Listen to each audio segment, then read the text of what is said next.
Coucou les filles, donc on se retrouve aujourd'hui pour une vidéo parce que je vous ai fait une vidéo sur les huiles essentielles. Je vous fais un petit préambule simplement pour préciser, parce que je ne l'ai pas fait dans ma vidéo et je m'en suis rendu compte après, pour préciser que les huiles essentielles ne sont pas à utiliser sans précaution. C'est-à-dire qu'il ne faut pas les utiliser sur les enfants de moins de 3 ans minimum. Ce sont des...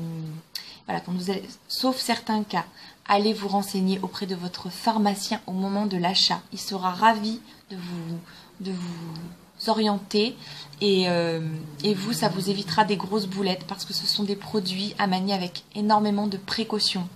C'est des produits hautement concentrés. Dans le temps, on soignait les gens avec les plantes, donc on peut considérer que ce sont des médicaments à très haute dose. Voilà, je le dis et je le répète, il faut faire très attention. Il y a des produits, il y a des huiles essentielles que je vais vous présenter qui sont photosensibilisantes, c'est-à-dire qui sont à manier avec grande précaution au niveau du soleil, sinon vous allez vous retrouver avec des problèmes de peau assez importantes. Ensuite, vous allez, si vous êtes enceinte, bannissez les huiles essentielles, c'est très mauvais pour le fœtus. Allez voir votre médecin, si vraiment vous avez envie d'huiles essentielles, allez voir votre médecin, parlez-lui-en. Moi, je ne suis pas médecin, je vous explique simplement mon expérience en fonction de mes besoins et de mes connaissances concernant les huiles essentielles, sachant que ça fait un moment que je les pratique, mais je ne suis pas une professionnelle.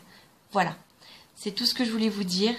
Si vous préférez aussi les huiles essentielles bio, et pour les mélanger avec des huiles végétales, préférez des huiles végétales à pression à froid, et à première pression à froid, et bio aussi de préférence. Voilà. Et utilisez des huiles végétales qui correspondent à votre type de peau ou à votre besoin du moment. Voilà. Sur ce, j'espère que la vidéo qui suit va vous plaire. Je vous fais des très gros bisous. Et voilà. Salut les filles, donc on se retrouve aujourd'hui pour une vidéo sur les huiles essentielles. Donc, désolée, mes voisins qui font du bruit, je sais pas. Donc j'avais envie de vous en parler parce que je trouve que c'est des produits naturels, de très bonnes alternatives à certains produits cracra. On en applique très très peu. Ce sont des produits qui se conservent une éternité puisque très antibactériens, très antifongicides, très... Enfin, voilà. C'est des produits très très concentrés, donc il faut y faire très attention. Je sais que j'abuse avec les traits, mais c'est vraiment vrai. Il faut faire très attention à ces produits parce qu'on peut très vite en mettre trop et se brûler. Ou, enfin voilà, il y a certaines huiles essentielles qui sont aussi très photosensibilisantes, c'est-à-dire qui, avec le soleil, vous laissent des marques, que ce soit sur le visage, sur la peau, etc. Donc il faut y faire très attention. Certaines s'appliquent seules, d'autres doivent être absolument mélangées avec d'autres huiles végétales. Donc voilà, donc c'est parti, on commence.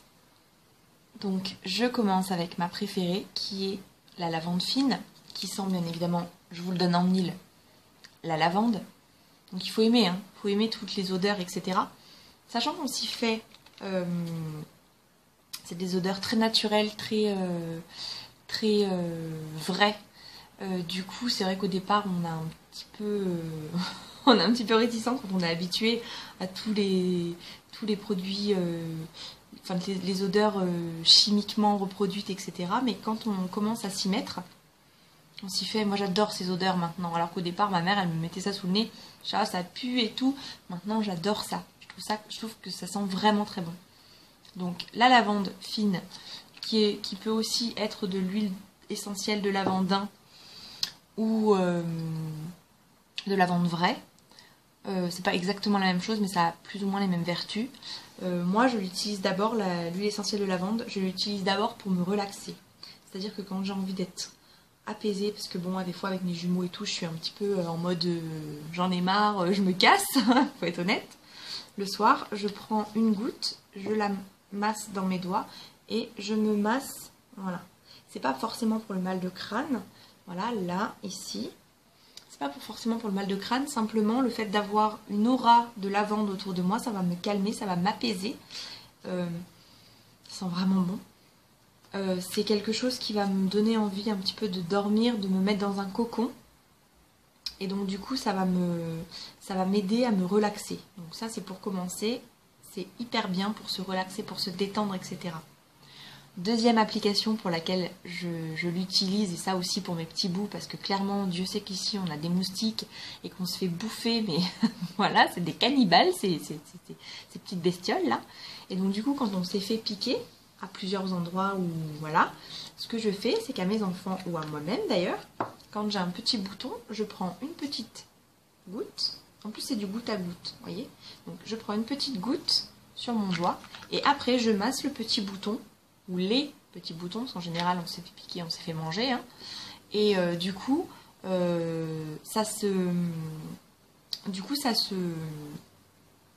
ne gratte plus, et on n'a plus tendance à se faire des grosses croûtes comme on aurait tendance à le faire si vraiment on met pas de... Voilà. Et je trouve ça mieux que d'acheter de la Pésil, que ce soit pour moi ou que ce soit pour mes enfants. Donc voilà, en plus c'est beaucoup plus économique, et ça sent très bon, donc que demande le peuple. Autre chose pour laquelle je l'utilise, alors je sais que ce n'est pas forcément l'utilisation première normalement, mais moi, j'utilise aussi du déodorant en pierre d'Alain comme ça, donc ça se présente comme ça, c'est une sorte de caillou, hein. Ça existe aussi sous forme de déo, voilà, mais ceux-là ils sont beaucoup moins bien, je l'ai vu sur une chaîne, je crois que c'est Justine qui parlait de ça, et du coup, ça c'est pas du vrai en fait, donc du coup j'ai arrêté et je me suis lancée dans celui-là qui est une vraie pierre d'Alain, et du coup je la mouille très bien. J'applique une seule goutte d'huile essentielle de lavande dessus. Alors, quand je dis que c'est pas l'application première, c'est-à-dire qu'il y en a qui préfèrent l'huile essentielle de Palmarosa. Moi, personnellement, la Palmarosa, j'aime pas trop l'odeur. Donc, du coup, l'huile essentielle de lavande, personnellement, je préfère. Je mets celle-ci et je me l'applique sous les aisselles. Voilà. Pourquoi pas sur les pieds, pour ceux qui sont mauvais des pieds.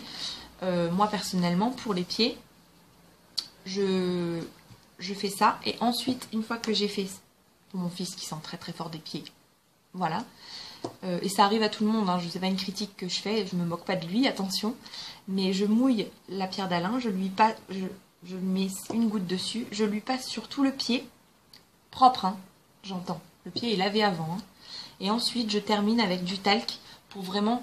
une fois que tout est bien sec, etc., je termine avec le talc pour que vraiment il n'y ait plus d'odeur et il n'y ait plus de... Parce que du coup, l'huile essentielle de lavande est antibactérienne et ça, c'est antitranspirant, entre guillemets. Et ça va aider à absorber le reste de produits. Donc voilà pour l'huile essentielle de lavande. Ensuite,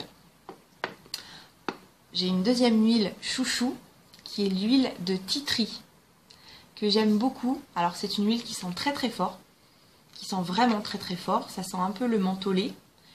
Moi je l'utilise pour deux choses, puisque c'est une huile essentielle qui est antibactérienne, mais qui est respectueuse malgré tout de la peau. Du coup je me permets de l'appliquer et sur mes boutons qui peuvent me pousser à droite à gauche là, et du coup en quelques applications il n'y a plus rien. Ou je l'applique sur ma brosse à dents pour me blanchir les dents avec ce petit produit. C'est-à-dire que sur ma brosse à dents, j'applique mon dentifrice, un petit peu de poudre comme ceci et une goutte d'huile essentielle de tétri. Et alors là, du coup, ça fait des miracles, c'est-à-dire qu'au bout de quelques applications, mais le titri, je l'utilise également, enfin, sans ça. C'est-à-dire que ça, je le fais une fois ou deux fois par semaine avec ceci, les trois ensemble. Sinon, quand j'ai vraiment envie d'avoir une bouche qui sente bon, parce que parfois on a des soucis moi je sais que j'ai des problèmes d'estomac et parfois j'ai des soucis d'odeur buccale, je ne supporte pas, donc j'utilise le titri pour vraiment assainir ma bouche, et ça m'évite de mettre des bains de bouche chère et peu respectueuse de la nature et aussi très mauvais pour la santé, puisque dedans il y a plein de caca, faut le dire. Là, je ne suis pas embêtée avec ça. Et alors je vais vous dire, j'en ai pour un moment, parce que je ne sais pas si vous voyez, mais j'en suis ici, quoi. Et ça fait genre hyper longtemps que je l'ai. Je sais même plus quand est-ce que je l'ai acheté, pour vous dire. Donc voilà, donc, la deuxième huile essentielle que j'aime vraiment beaucoup et pour laquelle je l'utilise autant pour moi que pour mon grand, parce que mes petits, non, ils sont trop petits pour la bouche, etc. Mais pour mon grand qui sait très bien se laver les dents, etc. Voilà, ça lui fait un bain de bouche respectueux de sa peau, respectueux de son environnement buccal et du coup très très bien. Autre huile essentielle que j'affectionne tout particulièrement, c'est l'huile essentielle d'Helichrysum Italicum SSP Serotinum. Donc autant dire que c'est de l'huile essentielle d'immortel, hein, ça sera plus facile. Ça ne sent pas spécialement très très bon. Ça sent bon, ça sent une fleur, quoi. Ça sent. Enfin moi j'aime bien, ça sent le thé vert, on va dire. C'est une huile essentielle que j'utilise particulièrement pour mon fils parce que c'est comme de l'arnica. C'est anti-bleu. Anti-bleu, j'entends anti-hématome. Ce qui fait que du coup, quand il se cogne quelque part ou quand il tombe ou quoi ou qu'est-ce, je lui applique je la mélange avec de l'huile végétale, celle-ci. Les deux autres, pas forcément, mais celle-ci automatiquement avec de l'huile végétale parce que c'est très très fort, c'est très très concentré dans de l'huile végétale. Donc voilà, je mets une goutte, je mélange et je lui applique sur le bleu. Je fais exactement la même chose quand j'ai des cernes bleutées sous les yeux. C'est anti-bleu, ça réactive, anti-hématome, ça réactive la circulation. Étant donné que c'est quelque chose d'anti-hématome, voilà, et que la cellulite est en fait des cellules qui sont gorgées de graisse et qui, à force, sont inflammées, on va dire ça comme ça. Vu que ça c'est anti-inflammatoire et anti-hématome, ça peut aussi marcher pour la cellulite, à savoir. Donc voilà, j'aime beaucoup cette huile essentielle, il faut la connaître parce que vraiment dans sa pharmacie, ça peut valoir le coup d'avoir ce genre de produit. Ensuite, une autre huile essentielle que j'aime énormément et que je connais depuis des années, c'est l'huile essentielle de bois de rose. Donc elle est un petit peu moins donnée. C'est une huile essentielle qui sent très bon la rose. Alors, en fait, c'est pas du tout de l'huile essentielle de rose, attention. Hein, c'est l'huile essentielle de bois de rose. Ça ne sent pas la rose, j'allais dire. Non, par contre, ça sent la fleur. Et ça vient d'un bois d'Amazonie. C'est antiride. C'est une huile essentielle qui est très très bien pour les peaux matures, pour les peaux sensibles, pour les peaux, voilà, pour les peaux qui ont besoin d'être respectées. C'est une très bonne huile essentielle. Il ne faut pas l'appliquer pure, parce que sinon ça a tendance à... On sent l'effet tenseur, vraiment. Je sais, j'ai testé, hein, voilà, la folle. Je ne savais pas, j'y suis allée de bon cœur là, parce que j'ai une petite ride là qui me déplaît. C'est pas une ride de vieillesse, c'est une ride d'expression, parce que je bouge beaucoup du front. Et j'y suis allée, voilà, et tout, cool. Ouais, non, il faut la mélanger avec sa crème hydratante, ou bien avec une huile essentielle, avec une huile végétale, pardon. Voilà. Et ça fait très très bien le boulot anti-rides, tenseur, raffermissant, etc. Et il faut savoir aussi que toutes les huiles essentielles sont antibactériennes, donc ça rallonge la vie de votre cosmétique si vous le mettez dans votre produit cosmétique, mais en plus ça vous permet de ne pas avoir de problème de peau, donc que demande le peuple, hein. Ensuite, autre huile que j'affectionne tout particulièrement et qui est dans le même acabit que celle de bois de rose, c'est celle de géranium bourbon qui sent vraiment très très bon. Et celle-ci c'est pareil, elle est faite pour les peaux matures ou moi je n'ai pas une peau mature, malgré tout je l'utilise depuis que j'ai 20 ans. Je ne l'utilisais pas foncièrement en tant qu'anti-ride, mais en tant que produit tenseur qui allait me donner de l'éclat à la peau, qui allait me donner... voilà, je n'en mets pas du tout autour des yeux, hein, qu'on se le dise.